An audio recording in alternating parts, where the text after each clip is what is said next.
estabeleceu a sua primeira missão no lindo vale de Mabotsa, na terra de Bacarla.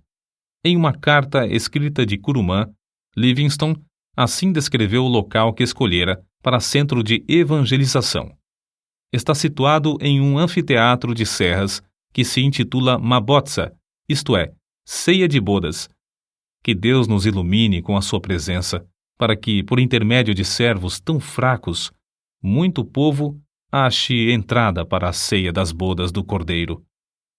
Foi em Mabotsa que teve o histórico encontro com um leão. Acerca disso, escreveu Dave. Ele saltou e me alcançou o ombro.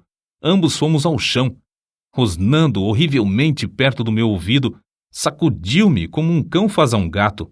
Os abalos que me deu o animal produziram-me um entorpecimento igual ao que deve sentir um rato depois da primeira sacudidela que lhe dá o gato. Atacou-me uma espécie de adormecimento em que não senti dor nem sensação de temor. Contudo, antes de a fera ter tempo de matar, deixou-o para atacar outro homem, que, de lança na mão, entrara na luta. O ombro dilacerado de Livingstone nunca sarou completamente. Ele nunca mais pôde apontar um rifle ou levar a mão à cabeça sem sentir dores. Foi na casa de Roberto Moffat, em Curumã, que chegou a conhecer Maria, a filha mais velha desse missionário. Depois de abrir a missão em Mabotsa, os dois se casaram. 6 filhos foram fruto desse enlace. Depois de Livingstone se casar, a escola dominical em Mabotsa transformou-se em escola diária e tinha como professora a esposa do missionário. Shelley, o chefe da tribo, tornou-se grande estudante da Bíblia, mas queria converter todo o seu povo à força de litupa, isto é, chicote de couro de rinoceronte. Shelley iniciou o culto doméstico em casa e o próprio Livingstone admirou-se da sua maneira simples e inata de orar. Era costume de Livingstone começar o dia com um culto doméstico, e não é de admirar que o chefe o adotasse também. Livingstone foi obrigado a mudar-se para Shonuane, 10 léguas distante, e mais tarde, por falta de água, ele e todo o povo foram para Kolobeng. Foi nesse último lugar que o chefe da tribo construiu uma casa para os cultos e Livingstone, com grande sacrifício de dinheiro e labor, edificou a sua terceira residência. Nessa casa morou 5 anos para nunca mais conseguir se fixar em qualquer lugar na terra. Acerca do trabalho nesse lugar, assim se expressou. Aqui temos um campo muitíssimo difícil de cultivar. Se não confiássemos que o Espírito Santo opera em nós, desistiríamos em desespero. Através do deserto de Kalahari, chegavam boatos de um grande lago e de um lugar chamado Fumaça Barulhenta, o que ele julgava ser uma grande cachoeira. As secas o oprimiam tanto em Kolobeng que Livingstone resolveu fazer uma viagem de exploração a fim de achar um lugar mais ideal para estabelecer a sua missão. Assim, em 1º de junho de 1849, com o chefe da tribo, seus guerreiros, 3 brancos e sua família, saíram para atravessar o grande deserto de Kalahari. O guia do grupo, o Homotobi, conhecia o segredo de subsistir no deserto, cavando com as mãos e chupando a água debaixo da areia por meio de um canudo. Depois de viajarem muitos dias, chegaram ao rio Zouga.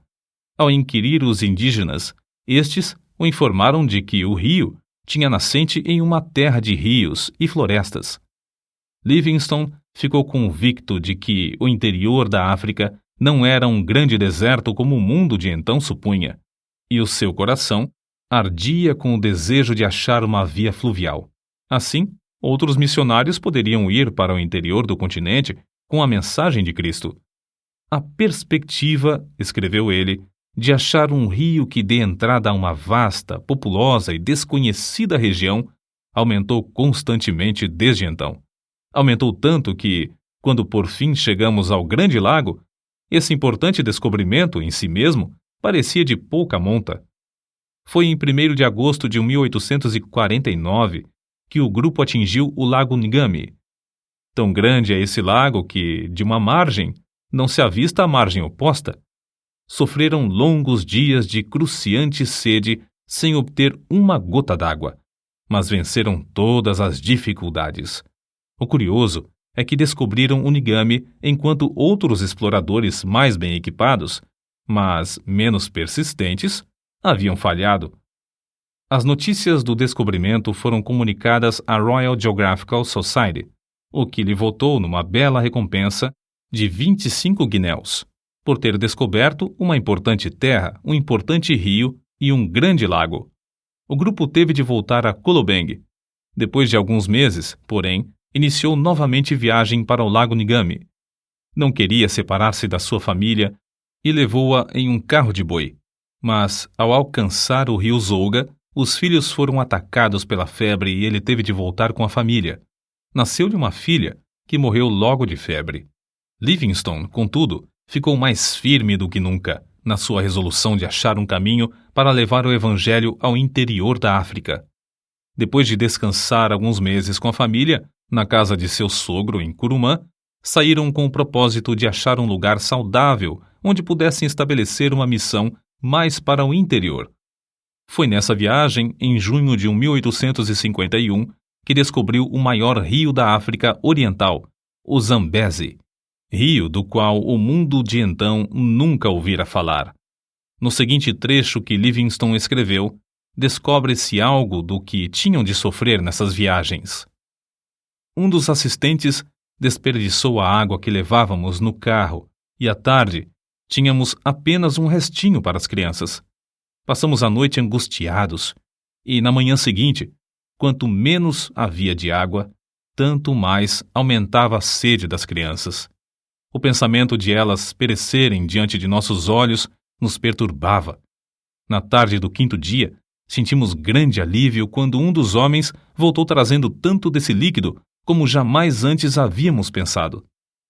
Livingstone, convicto de que era a vontade de Deus que saísse para estabelecer outro centro de evangelização e com indômita fé de que o Senhor supriria todo o necessário para cumprir a sua vontade, avançava sem vacilar. Depois de descobrir o rio Zambeze, Livingstone veio a saber que os lugares saudáveis eram sujeitos a serem saqueados em qualquer tempo por outras tribos. Só nos lugares infestados de doença e febre é que se achavam tribos específicas.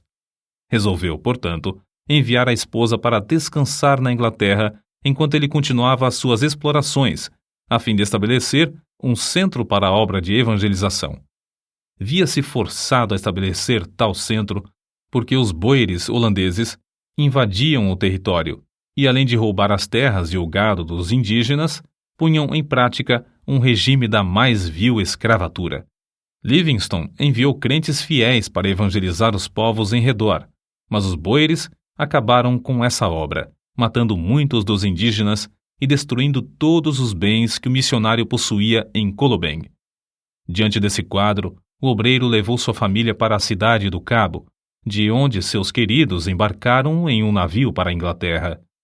Nesse tempo, quando Deus suprira todo o necessário para que a família voltasse à terra natal, declarou: Ó amor divino, eu não te amo com a força, a profundidade e o ardor que convém. A separação da família causou-lhe profunda mágoa, mas dirigiu o rosto heroicamente de novo a socorrer as infelizes tribos do interior da África. Havia 3 motivos que o aconselhavam a fazer uma viagem de exploração. Primeiro, queria achar um lugar para residir com a família entre os Barotses e evangelizá-los. Segundo, a comunicação entre o território dos Barotses e a cidade do Cabo era muito demorada e difícil, e ele queria descobrir um caminho para um porto mais próximo. Terceiro, queria fazer todo o possível para influenciar as autoridades contra o horrendo tráfico de escravos.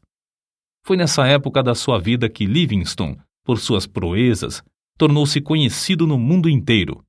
No seu ardor, desejando que Deus lhe poupasse a vida e o usasse em abrir o continente para a entrada do Evangelho, orou assim: Ó Jesus, rogo que me enchas agora com o teu amor e me aceites e me uses um pouco para a tua glória.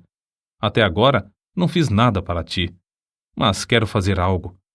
Ó, eu te imploro que me aceites e me uses e que seja tua toda a glória. Escreveu mais ainda: não valeria coisa alguma o que possuo ou o que possuirei, a não ser em relação ao reino de Cristo. Se alguma coisa que tenho pode servir para o teu reino, dar-lhe-ei a ele, a quem devo tudo neste mundo e durante a eternidade. Livingstone atravessou ida e volta o continente africano desde a foz do Zambeze a São Paulo de Luanda. Façanha esta realizada pela primeira vez por um branco. Nas memórias que escrevia diariamente, nota-se como admirava as lindas paisagens de um continente que o mundo julgava ser um vasto deserto.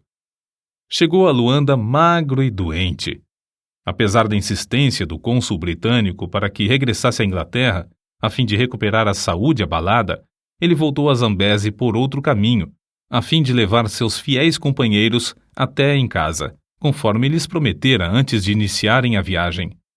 Nessa viagem, Livingstone descobriu as magníficas cataratas de Vitória, nome que ele deu às grandes quedas em homenagem à rainha da Inglaterra. Nesse lugar, o rio Zambeze tem a largura de mais de 1 quilômetro. Ali, as águas desse grande rio se precipitam espetacularmente de uma altura de 100 metros. Livingstone continuou a pregar o evangelho constantemente, às vezes a auditórios de mais de 1.000 indígenas. Antes de tudo, esforçava-se para ganhar a estima das tribos hostis, por onde passava, por sua conduta cristã, em grande contraste com a dos mercadores de escravos.